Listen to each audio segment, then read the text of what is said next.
नमस्कार, मी वर्षा राहते. ह्या मुलांनी मला सांगितलं की पुस्तकाचं महत्त्व तुमच्या आयुष्यात काय आहे. तर पुस्तकांनीच मला घडवलेलं आहे. म्हणजे म्हणतात ना, ग्रंथ हेच गुरु.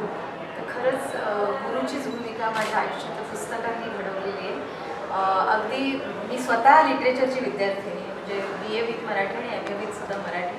त्यामुळे ज्ञानेश्वरीपासून आताच्या कोलटकरांपर्यंत हा सगळा संदर्भ जो आहे साहित्याचा, जो माझ्या अभ्यासात येऊन गेला आहे. फॉर्म ऑफ लिटरेचरमध्ये मी शोकांतिकांचा अभ्यास केला आहे, काव्यसंग्रहांचा अभ्यास केलेला आहे.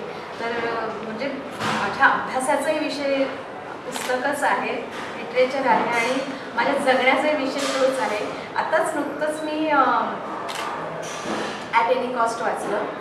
अप्रतिम कादंबरी आहे अभिराम भटकंकरची. त्याच्या आधी मी नाटकवाल्यांचे प्रयोग अतुल पेठे हे पुस्तक वाचलं. म्हणजे बरेच एक संपलं की दुसरं माझं सुरू असतं. आणि आता मी अगाथा ख्रिस्तींचं संच घेतलेला आहे. म्हणजे पुस्तकं आहेत म्हणून म्हणतात ना, जगण्याला अर्थ आहे असं मला वाटतं. तर तुमच्याही आयुष्यात तुम्हाला हा अर्थ आणायचा असेल तर 15, 16, 17 पुस्तकोत्सव भरलेला आहे. साठे महाविद्यालयात भरणार आहे 15, 16, 17 डिसेंबर. तर कृपया प्लीज तुम्ही सगळ्यांनी तिथे भेट द्या आणि तुमचंही जीवन उज्ज्वल करून टाका.